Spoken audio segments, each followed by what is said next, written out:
Kansas City Chiefs fly to Pittsburgh on Christmas Day to take on the Steelers. It's going to be an amazing matchup as the Chiefs are one win away from clinching home field advantage for the entire playoffs. My name is Tyler, here with my brother Ryan, and we are going to break down this Week 17 Christmas Day matchup between the Kansas City Chiefs and Pittsburgh Steelers. But before we get into that, Ryan and I, we want to wish everybody a Merry Christmas. Hope you all have a great week with your families as well. And if you like the work that we do and want to see a lot of off-season content, hit that subscribe button, tackle that bell to get notified when new videos come out, and leave a like and a comment. Let us know who you think will win and why. Ryan, Kansas City Chiefs are playing the Pittsburgh Steelers on Netflix. I think one thing we all want for Christmas is just the production to be a little bit better on Netflix than it was for the Jake Paul, Mike Tyson fight. But you know, sometimes we all can't get what we want. I think a great game would also be good as well. And I think we're going to get that here. It's going to be very interesting. Chiefs, I thought in general played well. Probably one of their. I feel like we disagree on this. I feel like the Chiefs have been playing pretty good at minimum throughout the majority of the season. Definitely for a 14-1 team, it feels odd. But that being said, they're able to find ways to win. I think they have a stout defense. You have one of the best quarterbacks to ever play the game, one of the best head coaches we've ever seen. And the reason why I think that they played much better than I think you would probably say that they had done in the past, I think Hollywood Brown being in that offense really opens things up for them. They now have so much speed on there. I go look at their stats. Xavier Worthy, 7 catches for 65 yards. Samaje Perine, 3 catches for 50 yards. He had a 36-yard burst. But Hollywood Brown, 5 catches, 45 yards on 8 targets. Xavier Worthy had 11 targets. DeAndre Hopkins, 4 catches for 37 yards on 4 targets. And I feel like, too, now with those 3 star players, and maybe Samaje Perine, no offense to him, I'm not going to include him in this, but that's kind of their now receiving trio, I think, that they've been missing. And I think Hollywood Brown is that additional piece defenses have to look out for. And going up against the Steelers team as well, I think they fought hard against Baltimore, but then just the Russell Wilson turnovers, unfortunately, kind of cost them the game as well. Defensively, they weren't able to slow down Baltimore. And I'm going to be curious to see on how well they do on a shortened week because Joey Porter Jr. was out today. He's nursing that knee injury. TJ Watt was technically out today, but he was just a rest. But Joey Porter Jr., if he's not able to go, that's going to be a huge loss for that defense. George Pickens has not played in a couple weeks. He's missing because of a hamstring injury, but he's most likely going to go for this game, and the Steelers really need him for this game as well. I want to throw it over to you. I put a lot out there to preface it, but what's your kind of overall thoughts on how both these teams played this past Saturday and what each team needs to do to come out victorious to win on Christmas? Yeah, so I'll start with the Chiefs because I'm still just very critical of how this team has been playing. And on, what was it, yesterday, Saturday, this Chiefs team did look better offensively. It still wasn't like this buttoned-up performance, especially for this late in the season. This team has now played 15 games, and I still feel like they're pretty clunky on the offensive side of the ball. They ran the ball okay in spurts. Kareem Hunt did a better job than Isaiah Pacheco, who's still coming back from that lower leg injury early on this season. And they did a better job in this game. They also were still, I don't want to say handed 2 interceptions, but they were, because I'll get to the Browns game in a second. They got a couple turnovers. They were able to capitalize on those. I believe they had the Browns game. Yeah, the Chiefs-Browns game from 2 weeks ago. I'll get to that in a second. So, like in this Texans game, they still got 2 interceptions, and I believe they got 10 points off of turnovers.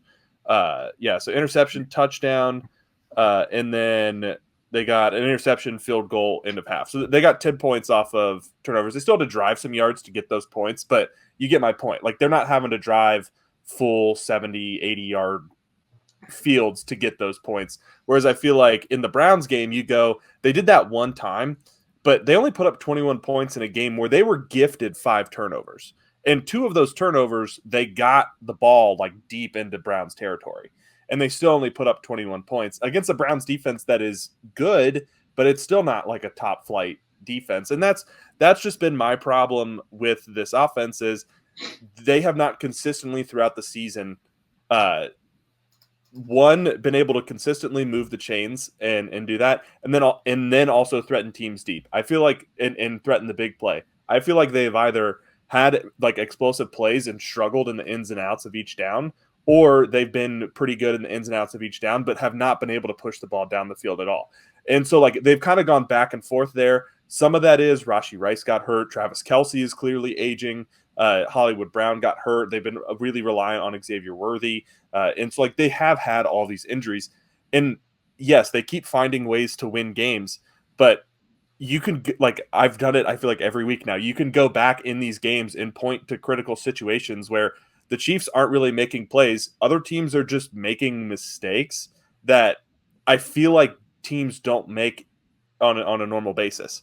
Like that Baltimore game, to go back, Isaiah Likely is literally this close to. Yeah, that was week 1. I mean, that was to tying that game. Ago. But I feel like they've been this close all year.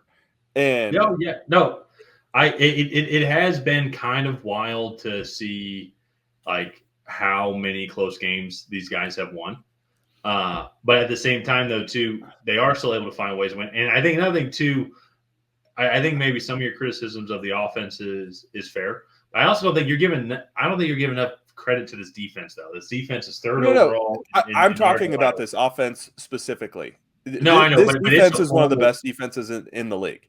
Exactly. So that's why they're able to kind of get by on some of this. Now, but I will say this to kind of go against my point, though, on Saturday, I'm praying for Tank Dell. So when I say this, like, I don't mean this negative, but Chiefs defense got lucky that Tank Dell got hurt because he was tearing them up. That game, I'm very curious if the outcome would have been a little bit different if Tank Dell had stayed healthy and he didn't suffer that gruesome knee injury.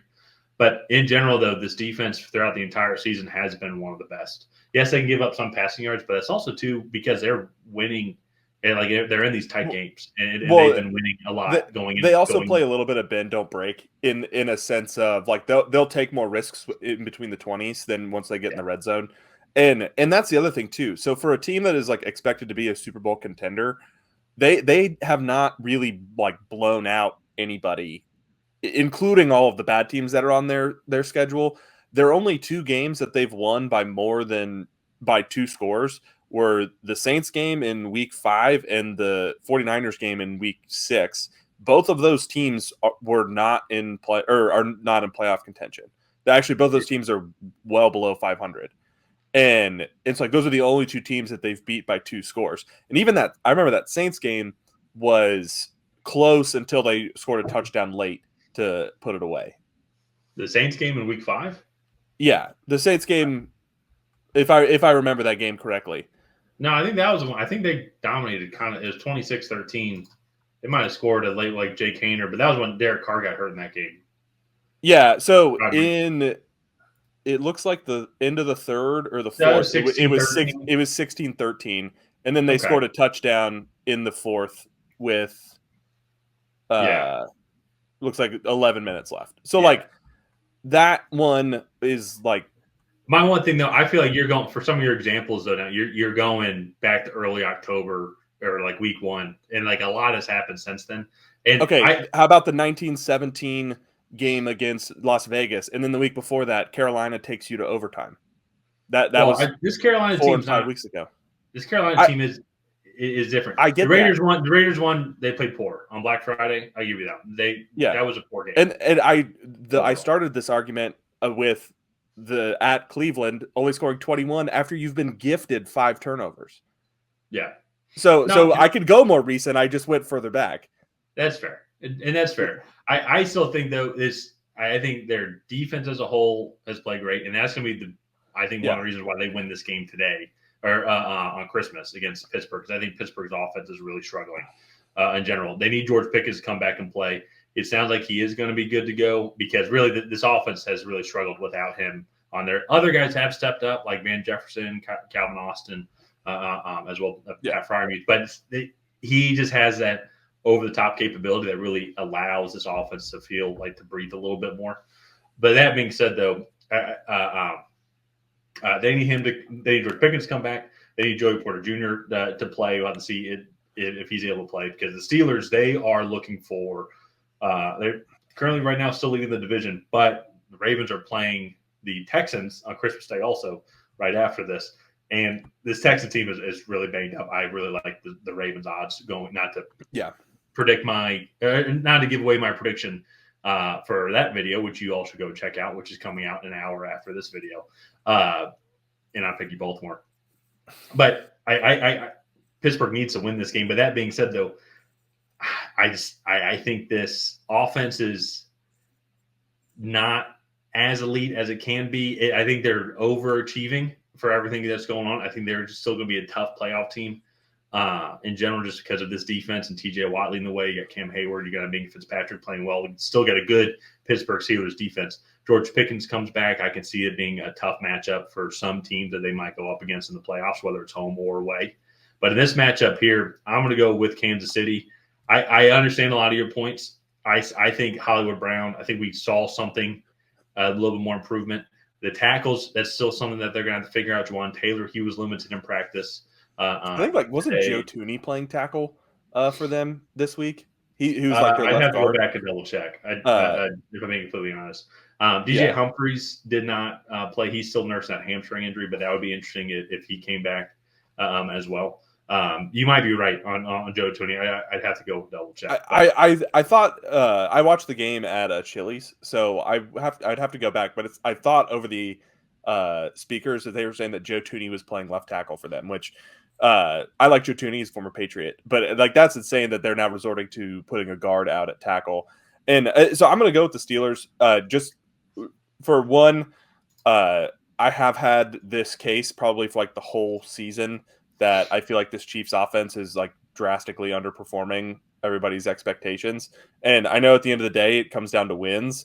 But I think when you get to the playoffs and you start playing these teams with elite pass rushes, like the Steelers, if TJ Watt can go, it's just a really tough matchup for these these tackles. Yeah. And I think that really limits this offense. And so I think they can go out, and the Steelers team, if healthy, can create some turnovers. Mike Tomlin is going to have this team ready to go, especially on a shortened week.